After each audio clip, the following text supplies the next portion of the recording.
Olá pessoal, a paz do Senhor, sou o presbítero Marcelo, estamos comentando a lição de jovens, também a lição de adulto. Você que tem chegado agora ao canal, seja muito bem-vindo, conto com você para estar assistindo esse vídeo até o final, dando seu like, compartilhando, se inscrevendo no canal, para estar também nos abençoando.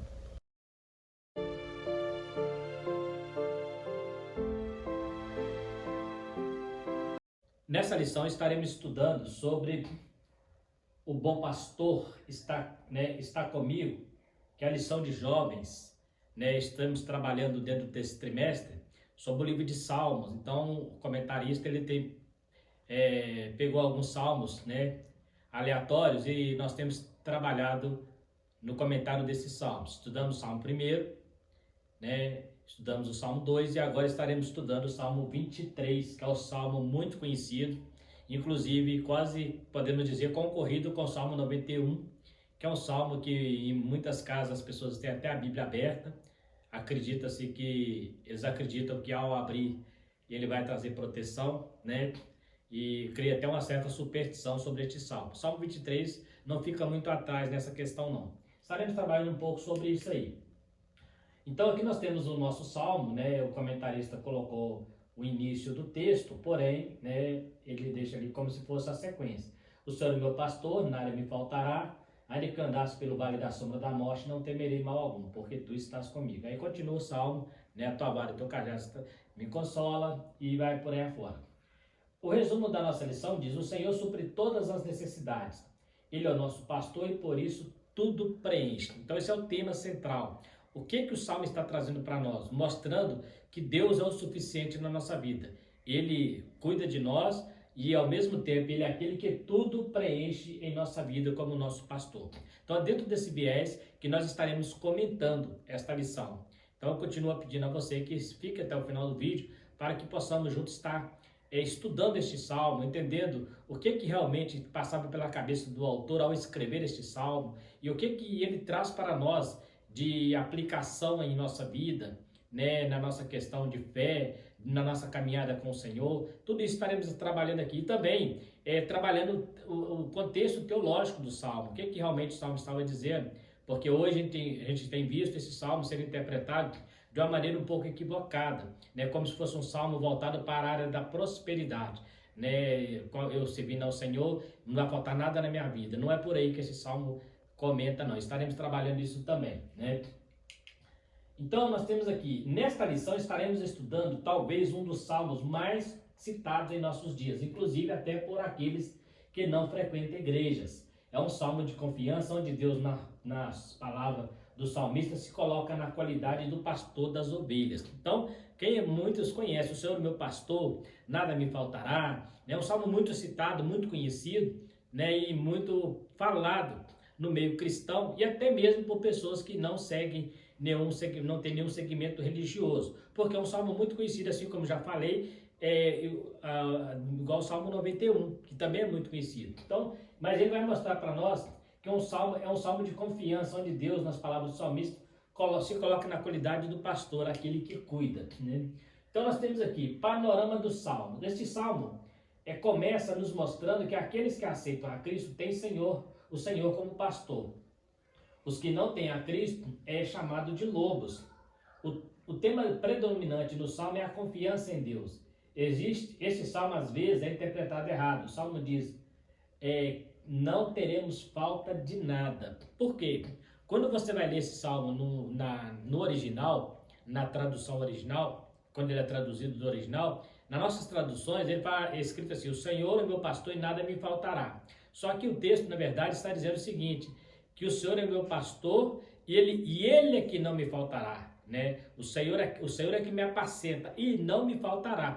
Então não está dizendo que pelo Senhor ser o meu pastor, não está dizendo que não vai faltar as coisas para mim, está dizendo que Ele é que não vai faltar na minha vida. Ele vai estar sempre ali. E Ele, estando ali automaticamente, aquilo que eu precisar, Ele vai suprir a minha necessidade. Porém, o foco do salmo é: o Senhor é que não vai faltar em minha vida, Ele vai estar sempre comigo. Este é o tema central deste salmo. Não tem a ver de muitas vezes a pessoa fala assim: não, ou o Senhor é meu pastor, nada me faltará, então eu vou ter dinheiro, eu vou ter casa, eu vou ter bens materiais. Não é por aí que esse salmo entra. Essa é uma interpretação errada do salmo. Então grave isso. Está dizendo no salmo que o Senhor é o único que preenche o vazio no homem, né? Não é bens materiais, não é dinheiro, não é fama, mas é o Senhor que preenche esse vazio. Então é isso que o salmo está dizendo aqui. Então lá diz assim: o Senhor que me apacenta, ele não me faltará. Por quê? Me apacenta, porque a palavra pastor no hebraico, ela vem de um verbo que significa cuidar, apacentar. Então a palavra pastor, ela não existe na Bíblia hebraica, não tem a palavra pastor, mas tem sempre que aparece a palavra pastor, a tradução, né, roir, que significa no hebraico, roir, significa aquele que apacenta, ou apacentador. Então é nesse sentido que ele vem no sentido de ação, não no substantivo, mas no sentido de verbo, que age, aquele que cuida de ovelhas, né? A estrutura do Salmo 23, a imagem do pastor. Primeira coisa que ele traz para nós, então, é aquela imagem do pastor, né? E ninguém melhor do que o salmista Davi para falar sobre isso. Haja vista que ele foi pastor, né? E quando ele vai lutar com Golias, ele até usa, né, algumas experiências que ele teve no campo para defender ovelhas, para lutar contra o gigante. Nós conhecemos bem a história. O Salmo traz a imagem do pastor de ovelhas, mostra um pastor que cuida com afinco de suas ovelhas. Davi era entendido na atividade pastoril, haja vista que ele cuidava das ovelhas de seu pai.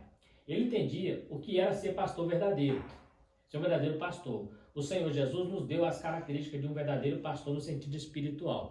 Então o salmista Davi, como falamos, ele é aquela pessoa que ele tem essa facilidade de falar sobre o pastor, porque ele viveu isso na pele. Ele conta, né, na luta lá com Golias, ele fala para Saul que ele matou um leão e um urso para proteger uma ovelha, né? Então a gente vê que ele era uma pessoa que ele sabia o valor de uma alma, corrigindo o valor de uma ovelha, e sabia da responsabilidade de manter aquela ovelha segura, a ponto de encarar animais ferozes para proteger a ovelha. Então ele, como pastor, ele entendia isso, e era um pastor, ele estava sempre nos campos. Às vezes os pastores, eles levavam suas ovelhas para os campos e ficavam até a noite, né? Passavam a noite lá no campo para alimentar as ovelhas, né? Naquela época era muito comum isso acontecer. Observa que quando Saul, ele, antes de ser ungido rei, ele foi atrás das ovelhas, né, dos servos do pai dele. Então ele tinha o hábito de ir longe para buscar pastagem, né? Ele às vezes demandava muitos dias, né? Então ele tinha essa característica. O Senhor Jesus, né,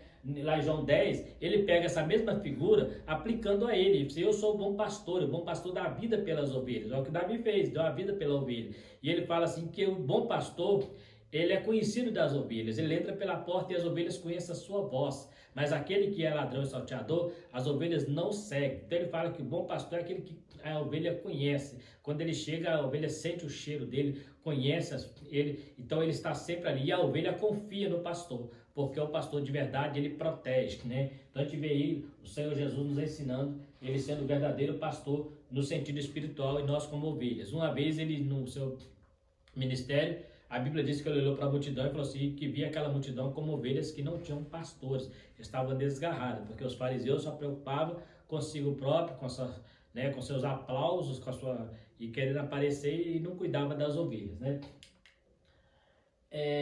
A estrutura do Salmo 23. Então nós temos aí o primeiro caso, o pastor, né? E agora o anfitrião. Ele sai de uma esfera para outra. O anfitrião é o dono de uma casa. É aquela pessoa que quando você vai à casa dele, é aquela pessoa que te recebe, né? O dono da casa é o anfitrião, aquele que te dá, coloca a mesa para você, aquele que te faz a recepção. Então, como anfitrião, nos prepara uma mesa na presença de nossos inimigos. Os soldados, muitas vezes, tinham que fazer suas refeições com pressa para não ser desprevenidos pelos inimigos. Porém, o Senhor nos prepara a mesa seguro de sua proteção e bondade. Então, era comum nas guerras, às vezes os soldados tinham que alimentar, eles tinham muito cuidado, porque era comum naquela época, por exemplo, tomar vinho, tomar bebidas que ficavam alteradas. Então, era um momento que muitas vezes eles ficavam em situação de fragilidade, e era probabilidade muito grande de, se o inimigo atacasse, eles perdessem a batalha, pois estar desprevenido. Então, muitas vezes ele fazia aquela refeição, mas com medo, preocupado, ansioso, tenso.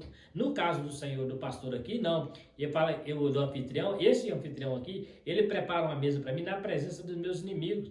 Ou seja, porque ele garante a segurança, ele garante a sua segurança diante dos meus inimigos. Nós vemos aqui o caso, por exemplo, a nossa lição está citando, sobre o caso de Mardoqueu, que diante de Amã ele foi honrado, né? Era costume oriental, quando alguém queria honrar uma pessoa, ele fazia para ele um banquete na presença daquelas pessoas que não gostavam dela, para honrar aquela pessoa. Era mais ou menos por aí que o salmista estava dizendo. Então ele me prepara uma mesa, mesmo na presença daqueles que me querem ver mal. O Senhor, como meu pastor, ele está mostrando que eu sou importante. Então olha para você ver que coisa interessante. Então ele mostra, mesmo diante dos inimigos, ele nos prepara, nos dando segurança e proteção e demonstrando toda a sua bondade. Nós temos aqui algumas promessas dos Salmos, que eu fiz questão de colocar aqui. A primeira, que fala que o Senhor é o meu pastor, nosso pastor, né? Ele refrigera a nossa alma, guia pelas veredas, a vara e o cajado nos consola, prepara uma mesa, unge a nossa cabeça com óleo, e a bondade e a misericórdia nos seguirão. Então são mais ou menos a estrutura do Salmo, né? Mostrando aqui os pontos que o salmista trabalhou aqui, a cada um trazendo uma situação, uma situação atuante na vida dele. O Senhor é meu pastor, Ele cuida de mim, Ele refrigera minha alma quando eu estou no calor da turbulência, da aflição. Ele refrigera, me dá tranquilidade, guia-me pelas veredas, pelas águas tranquilas, faz-me deitar em pastos verdes, né? A tua vara e o teu cajado me consola, né? A vara e o cajado era um instrumento usado pelos pastores para manter as ovelhas na linha, muitas das vezes, né? E também para espantar feras, né? Então ela tinha duas funções. Ela tinha a função de manter as ovelhas na linha, guiando de vez em quando dando aquele, né? Mas também ela tinha a função de espantar feras, animais que tentassem, lobos que tentassem atacar. Então era uma espécie de cajado para guiar a ovelha, para cuidar da ovelha, mas para proteger também contra o inimigo. Prepara uma mesa, né, do anfitrião, falamos, unge a cabeça com óleo, no sentido de unção, né, de separação, ele nos unge, e também a unção fala no sentido de nos ungir para nos dar a dignidade de estar diante da mesa. A bondade e a misericórdia nos seguirão. Então é que interessante, nós não vamos atrás da bondade, a gente não vai atrás da misericórdia, ela nos segue. Aonde nós formos, nós somos alvo da bondade de Deus, da misericórdia de Deus. Ela vai estar sempre nos seguindo para nos guardar e nos proteger. Então, são algumas palavras do salmista, né? Plena confiança em Deus, o Senhor como pastor. No Antigo Testamento, o Senhor se apresenta como pastor de seu povo. Em Ezequiel 34, ele diz que ele mesmo buscaria as suas ovelhas. Paulo escreve aos Filipenses sobre Deus suprir as necessidades. E poderíamos dizer que é como se ela citasse o Salmo com outras palavras, né? Então olha que interessante aqui. A primeira coisa, o Senhor se apresenta como pastor de Israel, né? O pastor. Em Ezequiel 34, ele chamando a atenção dos falsos obreiros, dos falsos pastores, porque só queria comer a lã, né? O leite, a carne da ovelha, mas não cuidava, a ferida não ligou, a quebrada não trouxeste, não curaste. Então ele fala assim, eu mesmo vou buscar as minhas ovelhas, e depois eu vou dar para ela um pastor que cuida delas, né? Então, e essa profecia está relacionada a Jesus. Inclusive temos uma lição em Ezequiel, aonde eu trabalho os 4 tipos de pastores que é citado ali, né? E os 4 tipos de ovelhas. Eu tenho um vídeo na lição do trimestre do final do ano passado, quando nós falamos sobre Ezequiel. Dá uma olhada lá para você entender um pouco sobre isso. Logo detalhe um pouco mais sobre Ezequiel 34, sobre essa questão do pastor e as ovelhas. Paulo escreve aos Filipenses sobre Deus suprir a nossa necessidade. É interessante que quando nós olhamos para a vida do apóstolo Paulo, tem 2 referências de Paulo que é muito citada. A primeira é, posso todas as coisas naquele que me fortalece, e a segunda é essa aqui, o Senhor segundo o seu poder, suprirá toda a minha necessidade. Nesses 2 textos é importante, são outros textos também que são usados para pregar a teologia da prosperidade. O Senhor vai suprir tudo que eu necessito. É interessante. E o Senhor, ele vai, como diz aqui aos Filipenses, é um momento que Paulo estava preso. Então ele estava passando necessidade das coisas, adversidade. Ele estava precisando de algumas coisas, né? E a Bíblia diz que ele até pede para Timóteo levar para ele a capa o livro e os pergaminhos. Então ele não tinha muita coisa para ele carregar. Mas ele fala assim, mas o Senhor, né, segundo o seu poder, suprirá toda a minha necessidade. Então ele está falando do momento em que ele precisar, Deus vai suprir. Ele não está falando de acumular. Né? Tem gente que acha que Deus vai suprir no sentido de acumular bens. Outra coisa que ele fala é quando ele fala assim, posso todas as coisas daquele que me fortalece. É outra situação, ele estava preso e ele fala isso a Timóteo. Ele está ali dando um relatório do sofrimento, do abandono, né, do desprezo de alguns obreiros. Aí ele fala, mas diante de todas essas turbulências, eu posso todas as coisas daquele que me fortalece. Trocando em miúdos, se você pegar os dois versículos, eles encaixam exatamente no livro de Salmo 23. Porque no Salmo 23, o que ele fala? Fala de proteção, fala de Deus dar força, de Deus guardar. E Filipenses fala de ele suprir necessidade. O Senhor é meu pastor, ele nunca vai fazer, ele nunca faltará na minha vida. Então tudo que eu precisar, ele vai me guiar em pastos verdejantes. É como se o apóstolo Paulo estivesse fazendo a junção desses dois textos ao livro de Salmos e recitando ele no Novo Testamento. Olha que coisa interessante. Então a gente precisa aprender que o Senhor é esse Senhor, esse pastor, que ele supre a nossa necessidade quando precisamos e nos fortalece quando estamos fracos. Estaremos estudando mais à frente sobre essas questões também. Então olha para você ver, o Senhor nos dá a tranquilidade de espírito em meio às necessidades. Ele nos leva às águas tranquilas. Então quando a alma fica triste, Paulo estava triste lá, né? Ele refrigera. Quando é pecador, ele santifica. Quando é fraco, ele fortalece. Posso todas as coisas naquele que me fortalece. É ele que nos dá a sua graça para vivermos confiante e tranquilo na sua presença. Então olha que interessante, é um salmo que traz uma confiança muito grande quando você se sente ovelha de Deus, ovelha de Cristo. Olha que tranquilidade que nós temos diante de tanta dificuldade. Na pandemia, por exemplo, quantas pessoas entraram em pânico, né? Desesperaram, inclusive cristãos, que parecem não conhecer que o Senhor é o pastor dele, né? E alguém fala assim, mas teve cristão que morreu. Mas é fato, isso é o ciclo da vida. A Bíblia nunca prometeu que nós seremos livres da morte. A Bíblia nunca prometeu que nós estaremos livres de enfermidade. O que a Bíblia prometeu é que o Senhor sempre estaria conosco. Isso é que eu preciso entender. Ele não prometeu que me livraria da luta, mas estaria comigo nela. Ele não livrou Daniel da cova do leão, mas estava com Daniel na cova. Ele não livrou Sandraque, Mesaque e Abednego da fornalha, mas estava com eles na fornalha. Então isso que é importante. O importante é como Deus está. Estevão foi apedrejado, mas Jesus estava de pé esperando ele para receber de braços abertos. Então o Senhor está comigo. A tua vara e o teu cajado me consola. Prepara uma mesa na presença dos meus inimigos, o meu cálice transborda, unge a minha cabeça com óleo. Olha que coisa linda, isso é confiança no pastor que está nos guardando, nos protegendo. E muitas vezes até de nós mesmos, porque somos ovelhas muitas vezes rebeldes, que precisamos do cajado também para nos corrigir. Então é interessante, importante de tudo nesse salmo, é que ele mostra o verdadeiro cuidado do pastor para com as ovelhas, que nesse caso somos nós. O Senhor está conosco. O bom pastor nunca abandona as suas ovelhas. Ele está sempre presente para guardar e proteger. Jesus disse que estaria conosco todos os dias. Mesmo em momentos difíceis de nossa vida, Ele sempre está lá. A presença nos faz confiantes. E que mesmo em turbulência, Ele está no controle.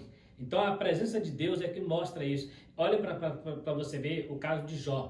Jó, quando a mulher dele mandou ele murmurar contra Deus, ele falou, como louca diz tu, né? Nu saí da minha mãe e nu tornarei. Né? O Senhor me deu, o Senhor tomou. Louvado seja o nome do Senhor. O que ele sabia? Que ele não poderia perder, era a presença de Deus. Bens materiais fica aqui, mas o que você semeia no mundo espiritual vai colher na eternidade. Então Jó entendia isso. E o diabo usou exatamente os bens materiais de Jó para tentar mostrar que ele não acreditava em Deus, porque Deus, só por ser Deus, mas por Deus ter coberto ele de bens. Ainda falou, você colocou ele numa muralha que é difícil chegar, permita que eu faça isso. Então, olha para você ver, mas já entendia, né? E ele fala, eu sei que o meu Redentor vive, e em breve ele se levantará, ainda que eu esteja em pele e osso, meus olhos o verão. Então, é para você ver, isso é confiar no pastor. Mesmo na adversidade, depois de perder todos os bens materiais, perdeu os 10 filhos, ele continuou mantendo a sua integridade, porque ele sabia que ele perdeu tudo, mas ele não perdeu o mais importante, que é a presença de Deus na vida dele. Então, nós sabemos que mesmo nos dias difíceis, ele vai estar sempre no controle, por isso ele está sempre conosco. Jesus falou isso também, eis que eu estou convosco todos os dias, até a consumação do século. Ele falou, onde estiver 2 ou 3 no meio de vós eu estarei, onde estiver 2 ou 3 reunidos. Ele disse, eu estou convosco. E quando ele manda o Espírito Santo, ele fala assim, eu mando um consolador, outro consolador. Ele não fala um, ele fala outro consolador, para que esteja convosco. E depois eu voltarei e vos levarei, para que onde eu estiver, eu estejais vós também. Onde o pastor estiver, as ovelhas vai estar também. Então, são promessas que nós precisamos abraçar e ter confiança que isso é mais importante que qualquer outra coisa nessa vida. A plena provisão de Deus. A importância a impotência dos adversários diante da provisão de Deus. Neste contexto, o salmista nos mostra Deus em uma casa como um anfitrião que nos prepara uma mesa. É uma demonstração da providência de Deus diante de nossos inimigos. O Senhor nos honra diante daqueles que nos querem mal, como aconteceu com Mardoqueu, e ele nos unge com óleo da alegria. Mardoqueu, todo mundo conhece a história, ali quando Amã fez uma forca para ele, depois o próprio Amã foi enforcado nessa forca, ou seja, o Mardoqueu foi honrado diante do inimigo dele. E o profeta Isaías fala que o Senhor nos unge com óleo da alegria, e não é aquela euforia passageira. Então, ele mostra como o anfitrião da casa prepara essa mesa. Nós já falamos um pouco sobre isso. A bondade e misericórdia do Senhor. O salmista tinha motivos para expressar a bondade e a misericórdia de Deus em sua vida. Em sua trajetória, ele entendeu como Deus foi bom ao tirar de trás do curral das ovelhas e levá-lo ao trono de Israel. Um dia ele expressou diante de um castigo de Deus: é melhor cair nas tuas mãos do que nas mãos dos homens, pois tu és misericordioso. Quando entendemos que somos alvos da bondade e misericórdia de Deus, aprendemos muito mais sobre a graça de Deus. Então nós temos esse caso aqui, estava em Samuel, quando Davi numera o povo de Israel. Então, isso não foi agradável aos olhos de Deus. Deus entendeu que Davi estava sendo vaidoso. E Deus então manda o profeta Gade levar para ele uma profecia. Nessa profecia, o profeta dá para ele 3 oportunidades dele escolher os castigos. E ele prefere cair nas mãos de Deus, que ele fala, é melhor cair nas tuas mãos do que na mão dos homens, porque na mão de Deus, né, Deus é misericordioso. Ele entendia que Deus, no meio da situação, ele poderia agir com a sua misericórdia ao invés de agir com a sua justiça. Então Davi entendia isso. E ele era um homem que tinha experiência por ele ser um simples pastor de ovelha, não tinha nenhum requisito para ser rei. Os requisitos Samuel deixou bem claro que estava nos irmãos dele, mas ele foi a pessoa que foi escolhida. A última pessoa, talvez, na visão de Samuel, seria este menino que virou o grande rei de Israel, né, e o homem segundo o coração de Deus. Mas ele tinha motivo para entender que isso tudo era a bondade e a misericórdia do Senhor que estava seguindo Davi. Onde ele ia, essa misericórdia estava com ele. Então Deus o poupou pela sua misericórdia e o abençoou pela sua bondade, né? Olha que interessante. Quando ele passa em dificuldade, Deus o poupou pela misericórdia, mas o abençoou pela sua bondade. Deus foi bom para com Davi. E Davi sabia reconhecer isso muito bem, tanto é que ele escreve esse salmo no sentido de gratidão, entendendo que Deus está sempre no controle da vida dele, né? Tirou de trás do curral, colocou ele no reino, no trono de uma grande nação, a nação de Deus inclusive, né? Quando você entende isso, fica fácil você entender o que é graça. Graça é favor imerecido. É Deus te dar algo que você não merece. Você precisa, mas não merece. E Ele nos dá a si mesmo, porque Ele age com o seu amor e com a sua justiça e a sua misericórdia. E essa misericórdia vai estar sempre nos cobrindo. Aonde o cristão está indo, a misericórdia e a bondade de Deus está lá. Ela vai seguir esse cristão. Não é o cristão que segue ela segue o cristão porque é uma dádiva de Deus. Não é algo que Deus barganha comigo. É uma dádiva. Ele decidiu nos amar incondicionalmente, né? Habitando na casa do Senhor. Aqui é uma figura de linguagem que significa estarmos sempre na presença do Senhor. Na época de Davi, ainda não havia templo e Deus era buscado no tabernáculo. É melhor estarmos junto ao corpo, que é a igreja, do que estarmos em lugares que não há adoração. Ele diz que se alegrava quando chamava para a casa do Senhor, no Salmo 122, né? O salmista lá, né? Ele diz que alegrei quando me disseram, vamos à casa do Senhor. Meus pés estarão dentro das tuas portas, ó Jerusalém. Ou seja, essa presença na casa era uma maneira que eles tinham de falar assim, eu alegrei-me quando me disseram, vamos estar na presença de Deus. Porque era o único lugar onde Deus se manifestava, liturgicamente falando, né? Esporadicamente ele manifestava em todo lugar, porque ele é onipresente. Mas se tratando da liturgia, do momento da adoração, era o ponto era o tabernáculo. Ele mandou fazer a arca assim: nesta casa aqui descerei e falarei com vós sobre o propiciatório. Então ali era o local que eles iam, né? E depois no templo, né? Deus, meu nome estará nesta casa. Então era local específico. Então o que acontece? Mas quando o homem comete pecado lá no Éden, olha que interessante. Eu tenho que ir à casa do Senhor para buscar o Senhor. Lá no Velho Testamento, eu tenho que ir ao tabernáculo para buscar o Senhor. Eu tenho que ir ao templo de Salomão para buscar o Senhor. Mas quando o homem estava no Éden, ele não precisava ir buscar o Senhor, porque o Senhor vinha até ele. O Senhor descia na virada do dia para falar com Adão. Então Adão não precisava de ir até Deus, Deus vinha até ele. Quando o homem comete pecado, o homem perde essa ligação, né? Então o homem passou a ter que ir até Deus através dos rituais, da liturgia, do Cordeiro. Aí Cristo vem e morre na cruz do Calvário. O que acontece? Agora ele inverte de novo, agora ele vem até nós. Em vez de nós termos que ir até ele, a bondade e a misericórdia dele é que nos segue. Então, no Novo Testamento eu ia atrás dela no templo. No Velho Testamento eu ia atrás dela no templo. Agora ela vem voltando à origem do primeiro Adão.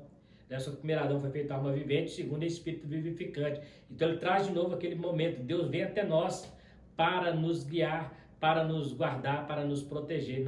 Nós estamos caminhando com ele, mas na verdade ele está vindo até nós o tempo todo, como Adão, descendo para falar conosco. Então, para você, porque hoje ele fala assim: vós sois o templo do Espírito Santo. Então ele habita em nós, né? E como igreja ele está no meio dos 7 castiçais, lá em Apocalipse diz isso. E ele é que vem, olha que interessante, não é a igreja que tem que ir até ele vem até a igreja, né? Que hoje somos nós. Somos membros do corpo, mas como corpo somos a igreja do Senhor. Então, um membro fora do corpo, ele apodrece, ele perde toda a essência daquele corpo. Por isso precisamos estar sempre junto da igreja. Isso não quer dizer necessariamente que tenha que ser dentro de um templo. Pode ser em qualquer lugar onde há mais de uma pessoa. Ali tem uma igreja constituída. Porque Jesus falou que para ter uma igreja constituída, para ele estar presente, tem pelo menos 2 ou 3 pessoas para ele estar no meio. Porque se for uma só, ele está na pessoa, como o templo do Espírito Santo. E Paulo disse: se alguém destruir o templo de Deus, que sois vós, Deus o destruirá. Então, é interessante nós entendermos isso aí. Então, ele vem até nós através da sua bondade. O salmista já falava isso: a tua misericórdia e a tua bondade me seguirão. E habitarei para sempre na casa do Senhor por longos dias, né? Salmo 63, estamos sobre isso. Ele fala que estar na presença do Senhor, a bondade de Deus é melhor do que a vida, é melhor do que viver se eu não viver na bondade de Deus. Então a gente precisa entender o quanto é importante eu estar buscando essa presença de Deus na minha vida, né? Eu estar andando com Deus, mas Deus está sempre me cobrindo com sua misericórdia e com a sua bondade, me protegendo dos inimigos, como o verdadeiro pastor que protege as suas ovelhas. Salmo 23 nos mostra que temos um pastor que nos guia e nos guarda em todo o tempo. E em tempo de adversidade ele está conosco, nos guiando e alimentando, sendo sempre suficiente em nossa vida. O Salmo nos mostra o dever de confiarmos em Deus e de saber que nada escapa de suas mãos. É um salmo de confiança e de fortalecimento de nossa fé em Deus. Então observe o que o salmo traz para nós: uma visão de confiança, de proteção, de estarmos confiados em Deus. E esse salmo, mesmo em tempo de adversidade, o que ele nos ensina? Que pode faltar tudo na nossa vida, pode faltar bens materiais, pode faltar saúde, pode faltar alimento, mas o que não pode faltar na nossa vida é a presença de Deus, porque ele é suficiente para preencher todas as lacunas. Todo vazio que há no ser humano só pode ser preenchido pela presença do Senhor. Então é isso que o Salmo está dizendo: o Senhor é meu pastor e ele não vai me faltar nunca, ele vai estar sempre comigo, sempre me guiando, sempre me guardando. Esta é a mensagem principal do Salmo. Aí você diz: então, Marcelo, eu não posso falar que eu estando com o Senhor eu vou ter prosperidade? A Bíblia não trabalha dentro desse salmo esse viés de prosperidade. A Bíblia trabalha de presença de Deus. Prosperidade, bens materiais são consequência de outras coisas que não é o nosso caso aqui, né? Mas a gente precisa entender que tanto esse salmo como as citações de Paulo, né, tudo posso naquele que me fortalece, o Senhor suprirá a minha necessidade, está falando de presença. Ele fala assim: o Senhor é suficiente na minha vida, né? Mesmo sem nada. Nós falamos aqui sobre Jó.